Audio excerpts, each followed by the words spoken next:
श्री राम जय जय राम। श्री राम जय जय राम। श्री राम जय जय राम। सच्चिदानंद भगवान की, सनातन धर्म की। योगाभ्यास, मंत्र जाप, मन की एकाग्रता के लिए तथा प्रेम भक्ति के उदय के लिए आवश्यक है। किसी भी इष्ट देवता में, किसी भी मंत्र में मन को एकाग्र करना, इतनी प्रैक्टिस करना कि मन कहीं भी उलझा हो, कितनी लड़ाई हो, कितना क्रोध हो, कितना डर हो, कितना लोभ हो, कितना काम हो, चिंता हो, पर हम जब भी इष्ट का या मंत्र का या चक्र का ध्यान करें तो सबसे मन समिट कर अपने उस लक्ष्य में आ जाए। इतनी योग्यता आ जानी चाहिए और ये तुम्हें करनी पड़ेगी, ये कोई और नहीं करेगा। आपके मन में गुस्सा आता है कि हम कुछ बोलें, पर मन में इतना नियंत्रण कि अब बोलते ही नहीं। और ऊपर से नियंत्रण नहीं, अंदर के सूक्ष्म से सूक्ष्म में नियंत्रण। अर्थात परम शुद्धावस्था तो वो है कि उस समय कोई उद्वेग रहे ही नहीं। रोके रहने में और अंदर से खत्म हो जाने में बड़ा फर्क है। जैसे आपके मन में गाली देने का हो तो जबान रोक ली या हाथ नहीं चलाया, क्योंकि कल कहीं बैठे बैठे चर्चा कर रहे थे कि कई काम शुरू ना करो तो ठीक, शुरू कर दोगे तो आगे बढ़ते जाओगे। चाहे प्रेम हो, चाहे काम हो, चाहे क्रोध हो, चाहे लड़ाई हो, थोड़ी करोगे लगता है हम थोड़ा ही लड़ेंगे। कोई जुआ कहे हम थोड़ा खेलेंगे, शुरू में तो सोचोगे ये कि थोड़ा खेल लेंगे, फिर देख के बंद कर देंगे। थोड़ा प्यार करेंगे, फिर रोक देंगे, समझदार हैं। थोड़ी पिएंगे, फिर आगे छोड़ देंगे। कुसंग करेंगे, फिर जब नुकसान देखेंगे हट जाएंगे। तो क्या उसमें फायदा है? पहले ही सोच लो। पहले बहुत आसान है शुरू न करना, फिर दूसरा शुरू हो गया तो बढ़ते जाओगे। सीमा, एक्सट्रीम कहेंगे उसे, लास्ट तक पहुंचोगे। पीने वाले, खाने वाले, लड़ने वाले, घरों में भी लड़ाई बढ़ते बढ़ते तलाक तक, मर्डर तक, घर छोड़कर भागने तक या आत्महत्या तक। बीच में रुकना बड़ा कठिन है। ये नहीं कि आज ही आप पहुंच जाओगे। ऐसे ही भजन में भी इस रास्ते पर चल पड़े कोई कि हम थोड़ा सत्संग करेंगे, बच के करेंगे। इसमें भी जो चल पड़े वो फिर बढ़ते ही जाते। पहले काम क्रोध लोभ की निवृत्ति होगी, थोड़ी होगी, फिर लगेगा और होनी चाहिए। संतोष नहीं होगा, संतोष बीच में होता ही नहीं। जैसे काम की निवृत्ति पूर्ण भोग में होती है, उसके पहले रुकना कठिन है। इसी तरह क्रोध की, इसी तरह भक्ति की भी यदि शुरू कर दी, थोड़ा अच्छा लगेगा तो मन करेगा और हो। या आप विकार से निवृत्ति चाहते हैं, विकार से, मुझे क्रोध ना आए, मुझे लोभ न हो, मुझे भय न हो, मुझे मान अपमान न सताए।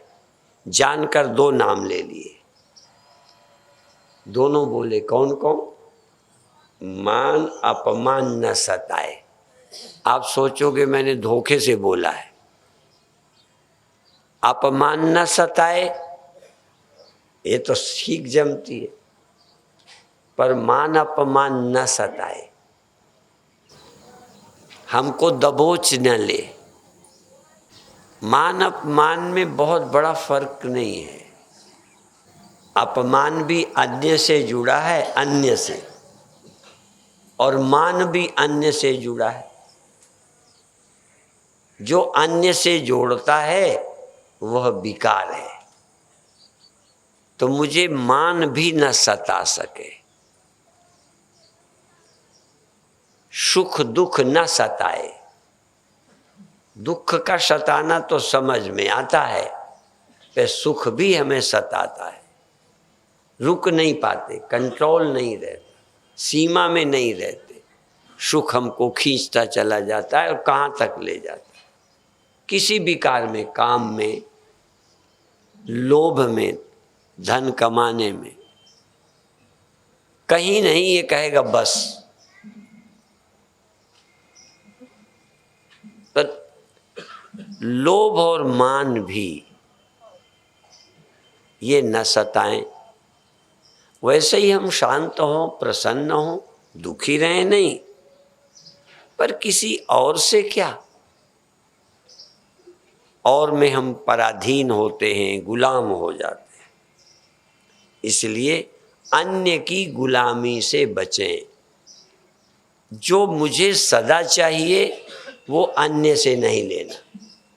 अब ये सूत्र याद रखना, जो मुझे सदा चाहिए वो और पर निर्भर ना हो, क्योंकि और पर कभी मिलेगा, कभी नहीं मिलेगा। जो चीज़ सदा चाहिए, यदि जीवन सदा चाहिए तो देह पर निर्भर नहीं हो, नहीं मर जाओगे। यदि जीवन देह है तो मरना आपको जरूर पड़ेगा, या आपको मरना मालूम पड़ेगा। मरना दुख देगा, क्योंकि आपका जीवन देह पर निर्भर है। और क्या मरना है? अपना मरना तो कभी आपने देखा ही नहीं। देह की मौत का नाम तो अपना मरना है। क्यों है? देह के न रहने का नाम अपना मरना क्यों है? क्योंकि आपकी समझ में देह का रहना जीवन है। इसलिए कहा यदि देह जीवन है तो देह का अभाव मृत्यु है। जो हमें और से मिलता है वो परमानेंट नहीं है। यदि मेरा जीवन है तो फिर देह के न होने में भी जीवन है। यदि मैं महान हूं तो आपके मान न करने पर भी महान हूं। मैं महान हूं तो जबरदस्ती आपसे मान ले सकता हूं क्या? क्या बड़ों से कोई जलते नहीं?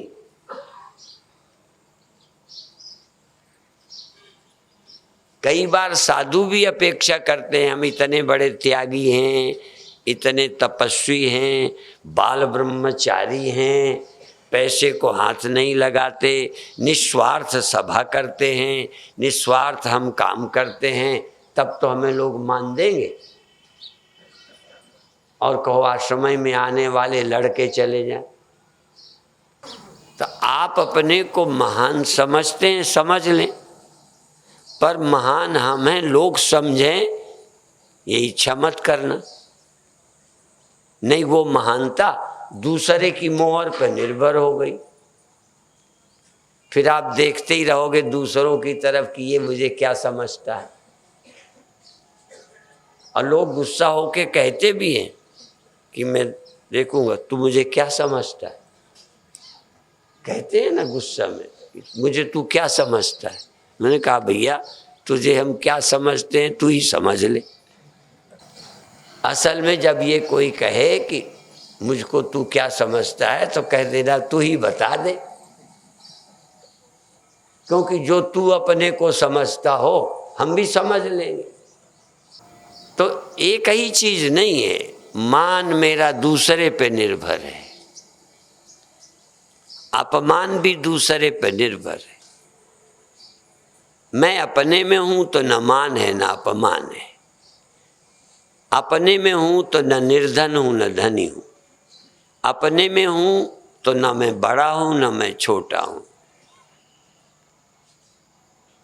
फिर मैं अनादि हूं और अनंत हूं। बड़ा भी हूं ना तो अनादि बड़ा और अनंत बड़ा, मेरे बड़प्पन का कोई अंत नहीं कर सकता। फिर मेरे जीवन का अंत नहीं, मेरा जीवन अनादि और मेरा जीवन अनंत, यदि मैं देह नहीं हूं तो। इसी तरह यदि मैं आया हूं तो जाऊंगा। ये जब हम कहते हैं मर जाओगे, ये एक उपदेश है। आए हो चले जाओगे, इसके बिना कोई साधु कथा करके दिखा दे,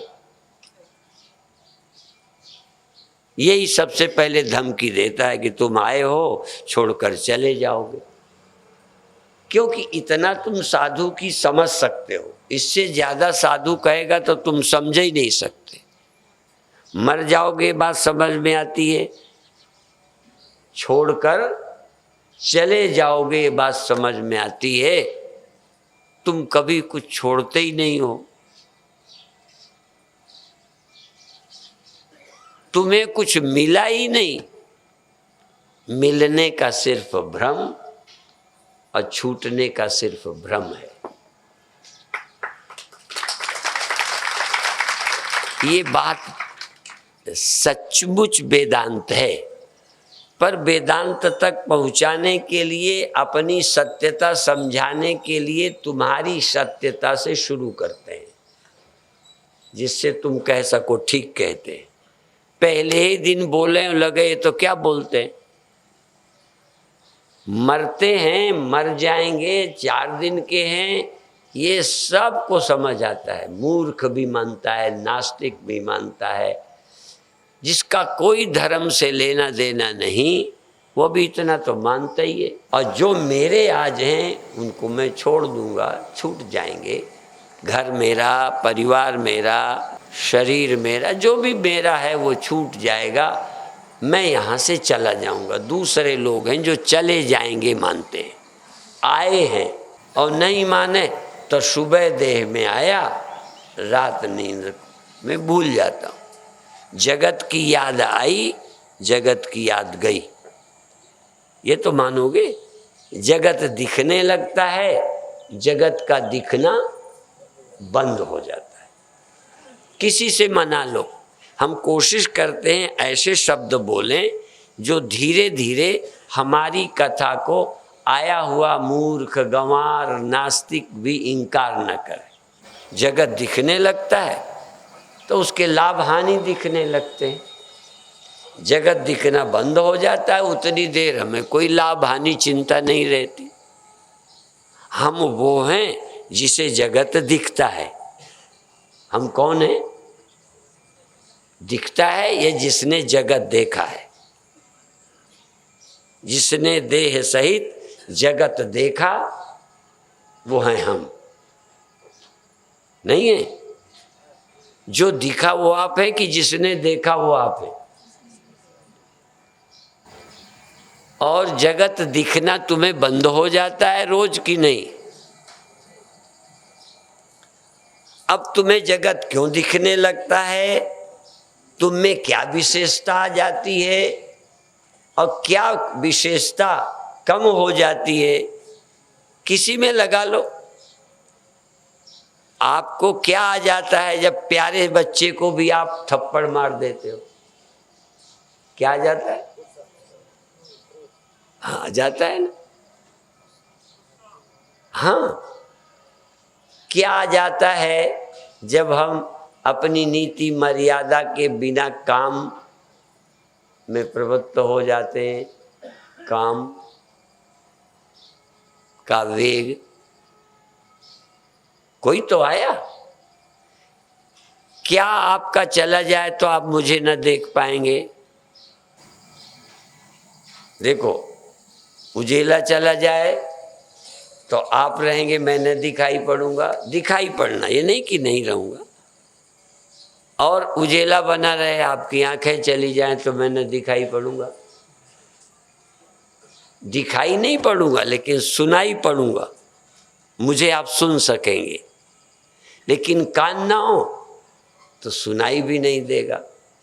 आखिर सुनाई क्यों देता है? कुछ तो आया, कुछ तो तुम्हें मिल गया, किसी से जुड़ गए तो सुनने लगे, उससे हट गए तो सुनाई देना गया।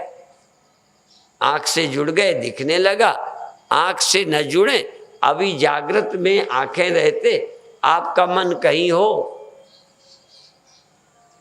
तो कोई तो आया जब हम जुड़ गए, कोई तो गया जब हम शरीर से अलग हो गए, आंखों से अलग हो गए, कान से अलग हो गए, देह से अलग हो गए, या यहाँ से वहाँ हो गए। कौन है जो हमको कथा सुनते में यहाँ ले आया? हाँ जरूर कोई ले आया, वो आया तो कथा है। और यही शरीर ऐसे ही, आंखें ऐसे ही, कान ऐसे ही, कोई गहरी चिंता, कोई समस्या आपको यहाँ से ले गई, उतनी सेकंड आपका देह यहाँ है, आप कहीं चले गए। क्यों चले गए? आप किसी में बैठे थे, वो सवारी, आपको क्या बोलते हैं, सवारी या सवारी हमें नहीं जान, जिसमें बैठते हो क्या होती है? सवारी। जिस सवारी में बैठे हो वो घोड़ा कहीं ले गया, यहां से उठा ले गए, आपको तो नहीं ले जाता कहीं। तो आप घोड़ा रखते हो, घोड़े में बैठते हो, घुड़सवारी करते हो, और जहां ले जाता है। अच्छा ये बताओ, ज्यादातर वो तुम्हें ले जाता है कि तुम जहां चाहते हो तहां उसे ले जाते हो? अच्छे घुड़सवार हो। अभी तक हमने जितने घुड़सवार देखे, वो घोड़े में बैठकर जहां चाहते हैं तहां जाते हैं। अब आप ये कहते हो महाराज मेरा मन जाने कहाँ ले जाता है, इसका मतलब तुम जाना नहीं चाहते थे। अच्छे घुड़सवार हो ना, लो तो फिर घुड़सवारी सीखो। जब घोड़ा खरीदा है, नहीं पता नहीं किस गड्ढे में डाल देगा। जिनके घोड़े अनसधे और सारथी कूर, उनके रथ पहुंचे नहीं, बीचे चकनाचूर। तो खैर अभी तक आप मन से ही जाते हो, जहां जाते हो मन ही ले जाता है। मन ही जाग कर देह में ले आता, मन स्वप्नों में ले जाता, मन नींद में ले जाता। एक बार मन से उतर कर देखो कि और कहीं फिर कहाँ जाओगे? आप अचल,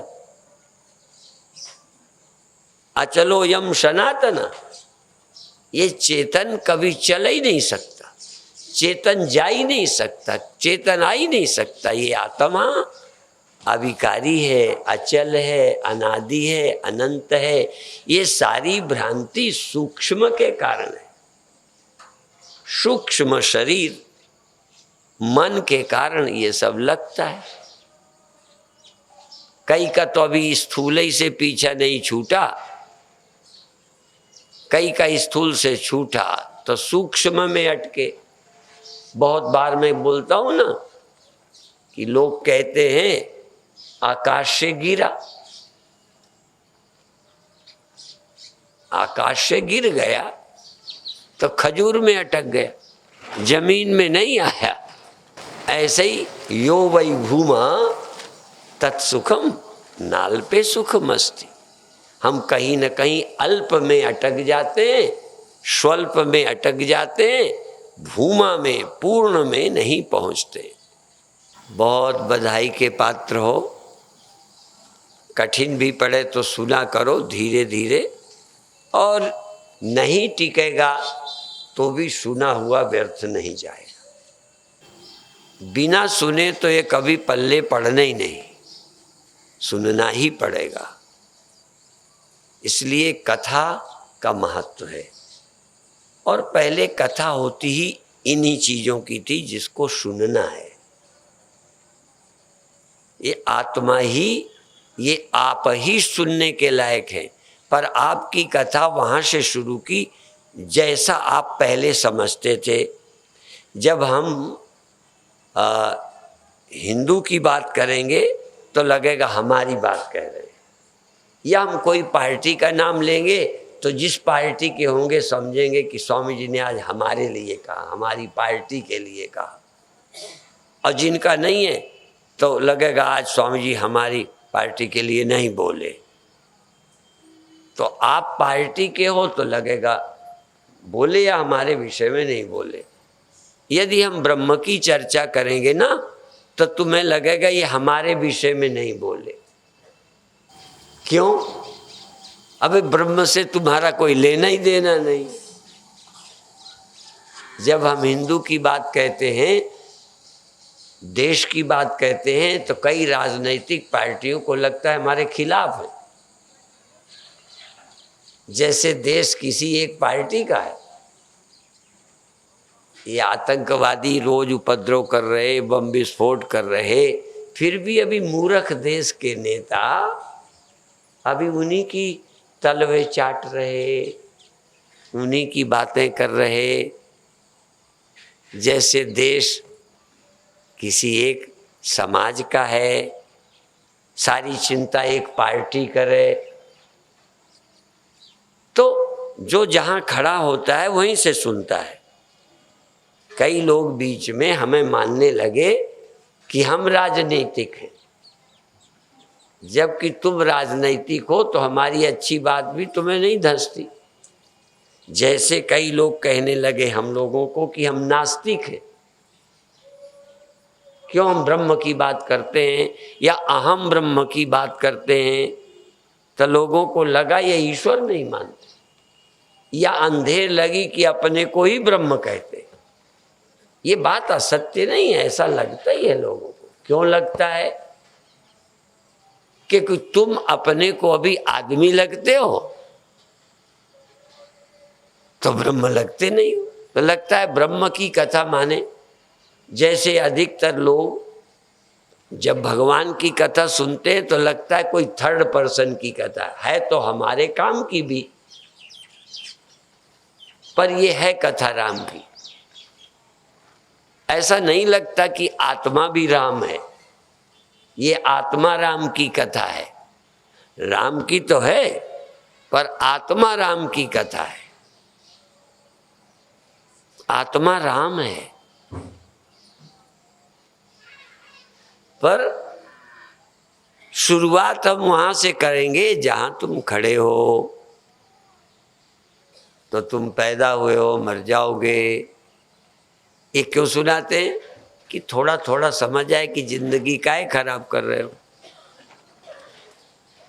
तुम आए हो, चले जाओगे, तुम्हारे साथ कुछ जाएगा नहीं, क्यों नहीं वैराग्य है।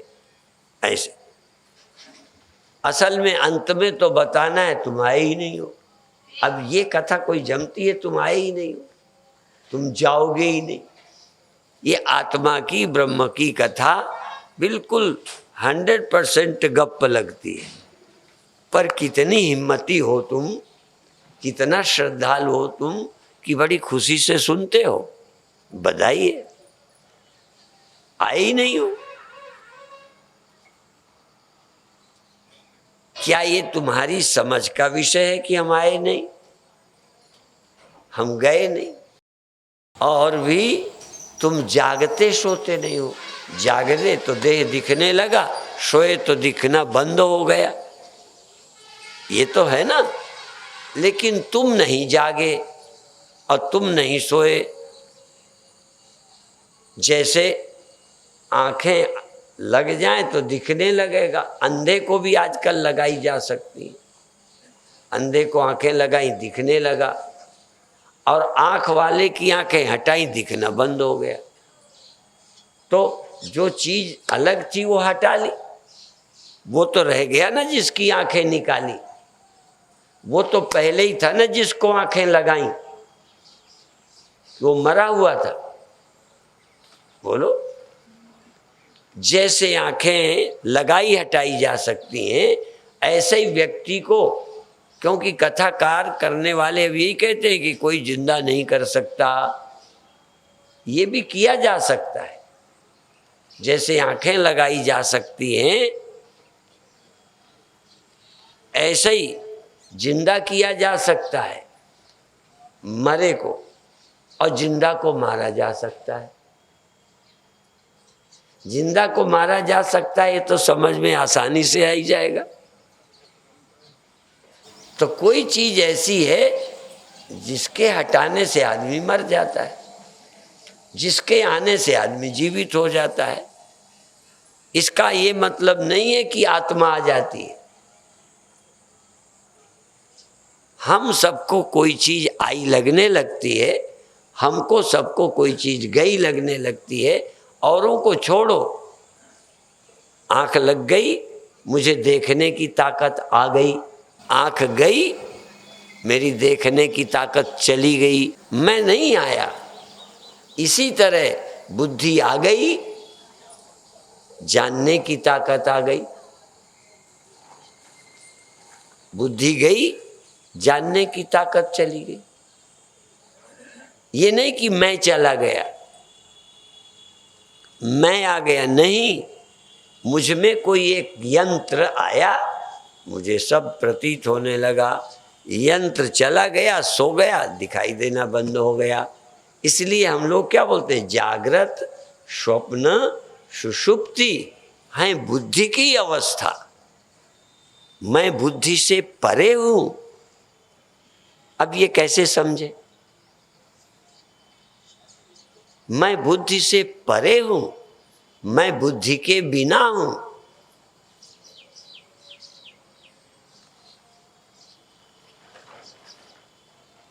तुम सर्वत्र हो, ये सोचने में देह बाधा है।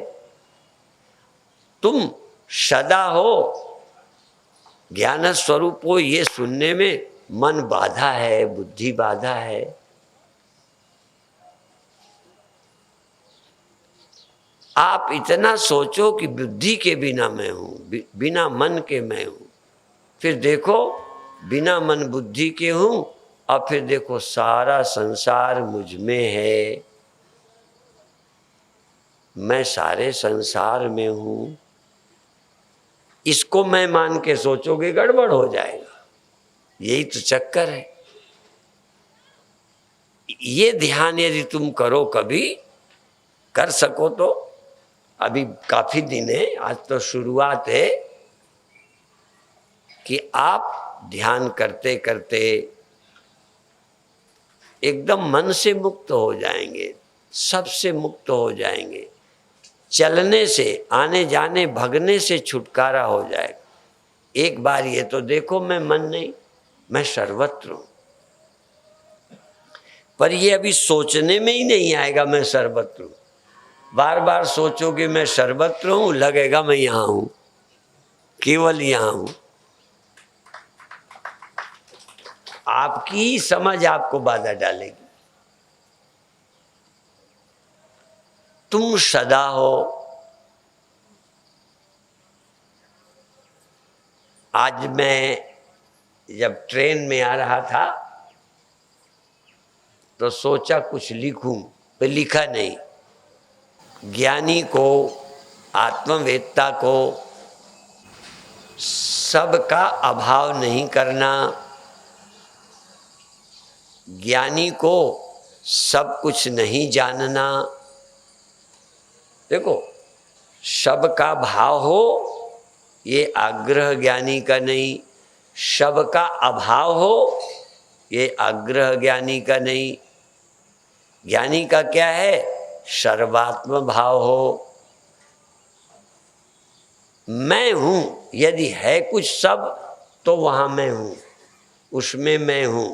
नहीं है तो नहीं सही, मुझे जरूरी नहीं। यदि कुछ है तो मैं हूं। इसलिए सर्वात्म भाव, मेरा अपना भाव सर्वत्र हो, शब में हो, शब में आत्मभाव हो। मुझे कुछ लाऊं कुछ हटाऊं ऐसा नहीं कि ये मेरे मन में क्यों आया। कोई है उसे हटाना नहीं, हाँ नहीं है तो लाना नहीं कि मेरे ख्याल में चंद्रमा नहीं आ रहा, सूरज नहीं आ रहा, फलाना नहीं आ रहा, वो अमुक लोक मुझे नहीं आते। कोई लोक को नहीं लाना, लोक परलोक को लाना नहीं।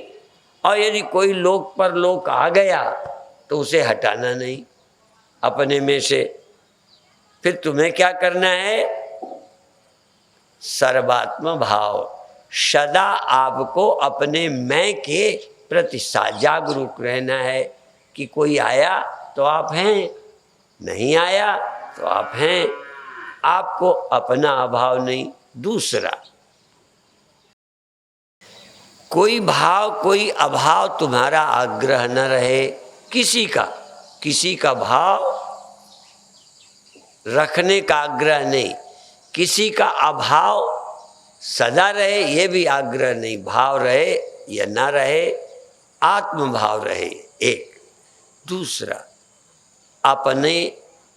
अपने आप को पैदा हुआ नहीं मानना, अपने आप को खो जाने वाला।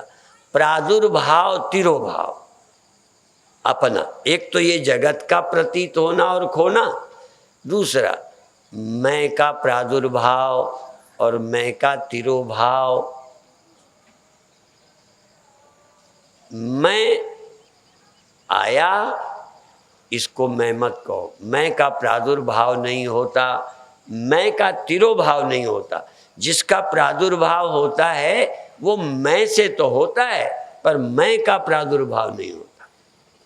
जैसे पानी में लहर का प्रादुर्भाव होता है कि पानी का प्रादुर्भाव लहर का, और तिरोभाव भी लहर का। पानी का ना प्रादुर्भाव न तिरोभाव। आत्मा कौन है? ये महावाक्य है। जिसका प्रादुर्भाव हुआ वो हुआ तो मेरे में, पर मेरा प्रादुर्भाव मत मानो।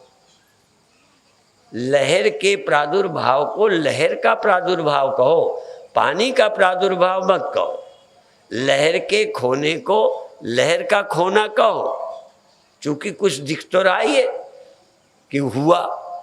ऐसे ही जागृत अवस्था का प्रादुर्भाव हुआ, मेरा नहीं। जागृत अवस्था का तिरोभाव हो जाता है, मेरा अभाव नहीं। अपना अभाव देखना, अपनी उत्पत्ति, अपना प्रादुर्भाव देखना, अपना तिरोभाव देखना, ये जीव भाव है। मेरा प्रादुर्भाव तिरोभाव नहीं होता, यह सचमुच अनुभव करना ही आत्मज्ञान है। आत्मज्ञान। अब आत्मज्ञान कहाँ होगा? प्रादुर्भाव में, तिरोभाव में ही आत्मा है। जैसे लहर के होने में पानी होगा कि नहीं, पर थोड़ी हिम्मत जुटाओ। लहर के होने में भी पानी है और लहर के खोने पर भी। दोनों का आधार है, बेस है, उसके बिना हो ही नहीं सकता। तो जिसके बिना कुछ नहीं हो सकता उसका नाम मैं है। जो हुआ वो मैं नहीं है, जो हुआ उसे मैं मत कहो। इसीलिए न जायते म्रियते वा कदाचिन नायम भूत्वा भविता वा न भूयः अजो नित्या शाश्वतोयम पुराणो न हन्यते हन्यमाने शरीरे। अब चूंकि नवरात्रि का प्रारंभ है, स्वल्पाहार लो। पानी की मात्रा जैसे कहा खूब पियो, पर गंदा पानी नहीं पियो, चाहे फिर बिस्लरी खरीदो या छान के उबाल के। यदि अच्छा पानी है तो सीधा पियो, मुझे नहीं मालूम। अधिक पानी पियो, शरीर शुद्ध होगा। शरीर शुद्धि होगी पसीना अधिक आएगा, पानी खूब पियो। हर तरफ से, रोम रोम से गंदगी निकल जाएगी, मूत्र से गंदगी निकल जाएगी, मल से गंदगी निकल जाएगी। पानी कम पियोगे और स्वल्प आहार करोगे तो शौच भी नहीं होएगी। पानी खूब पियो, कैसे नहीं होएगी, बल्कि पुरानी जमा वाली भी निकल जाएगी। नाली में पानी डालो, यदि सूखा कुछ नाली गंदगी में होगी, पानी डाले जाओ, सब निकल जाएगा। तो शरीर शुद्धि के लिए पानी की मात्रा बढ़ाओ। अग्नि अच्छी प्रदीप्त रहे, उसके लिए भोजन की मात्रा उचित कर लो। उचित, पर आपको उचित वही लग रही होगी जो कर रहे हो, इसलिए उसको अभी हम कहेंगे कम करो। फिर उचित का निर्णय 10-15 दिन में कर पाओगे। आपको लगने लगेगा इतना तो हम बेकार खाते थे। एक बार संकल्प करके कम करके देखो, उतने में आपका ज्यादा काम चलेगा और ज्यादा स्फूर्ति, ज्यादा चुस्ती रहेगी। लगेगा इतना तो हमने बेकार खाया है।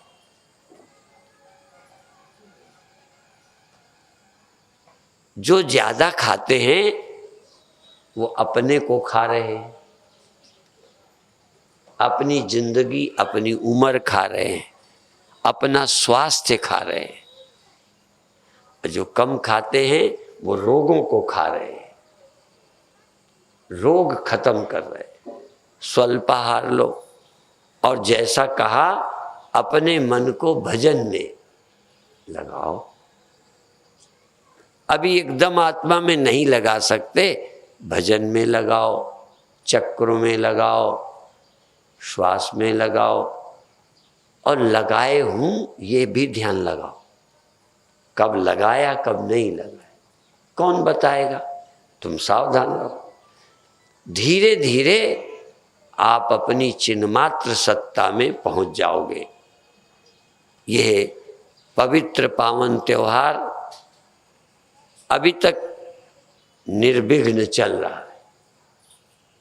निर्विघ्न नहीं तो हमें अपने हरिद्वार के शिविर की तारीखें बदलनी पड़ती हैं, इधर उधर करते हैं। पहले जून में करते थे, अब अप्रैल में करते हैं। फिर तारीखें कभी 10 तारीख कर देते हैं कभी, और अभी अभी नवंबर की सब बदल रहे हैं, तो बदलते रहते हैं। यहाँ का चूंकि ये पवित्र त्योहार है नवरात्रे का, तो नवरात्रे तो अपन बदल नहीं सकते। प्रोग्राम तो बदल सकते हैं पर नवरात्रे नहीं बदल सकते। इसलिए अभी तक इस नवरात्रे के संकल्प से ही दिया था, इसीलिए हम त्यागी जी को मजबूर नहीं करते। कभी पीछे का 1 आध दिन काट लेते हैं। इस बार बीच में 1 आध दिन काटने का नंबर आ रहा है। अब मजबूरी में जाके फिर आ जाऊंगा। इतना दौड़ूंगा, आऊंगा जाऊंगा कि ये कार्यक्रम निर्विघ्न चलता रहे। ठीक है, तो इन दिनों का तीर्थ निवास, माँ भगवती की आराधना, पूजा और उपवास दोनों होते हैं। भगवान के पास रहना उपवास, धन में वास नहीं करना, भोजन में वास नहीं करना, अन्य में वास नहीं करना, प्रभु के पास, इष्ट के पास रहना उपवास। मानसिक भी शारीरिक भी। शरीर की आवश्यकता भर का देना, मन के लिए मत देना। मन को तो भगवान देना, भगवान को दे, मन को देवी देना, मन को मंत्र देना, मन को साधना देना कि तू इसमें छक जा। शरीर को उतना देना जितना शरीर को जरूरत हो। ठीक है, धीरे धीरे इसका लाभ आपको मालूम पड़ेगा। चूंकि अभी भूमिका बनाई है, विषय छोड़ दिया है कि आप में वो क्षमता आ जाए कि जिसे चाहें उससे हट जाएं, अभी जहाँ चाहें वहाँ निवास करें। और अंतिम स्थिति है कि तुम अपनी व्यापकता को पहचानो, जो तुमसे अलग कुछ ना हो सके, न तुम किसी को छोड़ सको। आत्मभाव, सर्वात्म भाव, देह भाव नहीं, सर्वात्म भाव, देहात्म भाव नहीं, इंद्रियात्म भाव नहीं, मनसात्म भाव नहीं, और केवल देह भाव छोड़ना, बल्कि सर्वात्म भाव। देह सहित सर्वत्र मैं हूँ, इंद्रियों सहित सर्वत्र मैं हूँ, मन में भी, और मन जहाँ नहीं तहाँ भी, जहाँ दिखाई पड़ता है जो कुछ वहाँ भी हूँ, जहाँ कुछ भी दिखाई नहीं पड़ता उस अभाव का विज्ञाता भी मैं ही हूँ। मेरे से पृथक न भाव है न अभाव, मेरे से भिन्न न तिरोभाव है न प्रादुर्भाव, ऐसी चैतन्य सत्ता मेरी है। इसका स्मरण धीरे धीरे आने लगेगा। आज अभी इतना ही कहकर समाप्त करते हैं। आज का ना करते तो भी चल जाता, शाम से करते, हाँ, पर हमने सोचा एक सभा भी क्यों खोनी, हाँ, तो अधिक से अधिक आप घर बार छोड़कर आते हो, यूँ तो ज़्यादा लाभ में रहे हो, घर से ज़्यादा, घर में भी यही पूजा पाठ करते तो यहाँ करो। तीर्थ में करने से ज़्यादा बल होता है, ज़्यादा शक्ति लगती है। इसलिए दान, भजन, पूजा पाठ, कथा लोग तीर्थों में करते और कराते हैं। कई लोग कथा कराते हैं कि हम वहाँ कथा कराएंगे, घर में कराते हैं, घर में भी अच्छा है, सुविधा के लिए भी कराते हैं। कई घर में अपने नाम के लिए कराते हैं,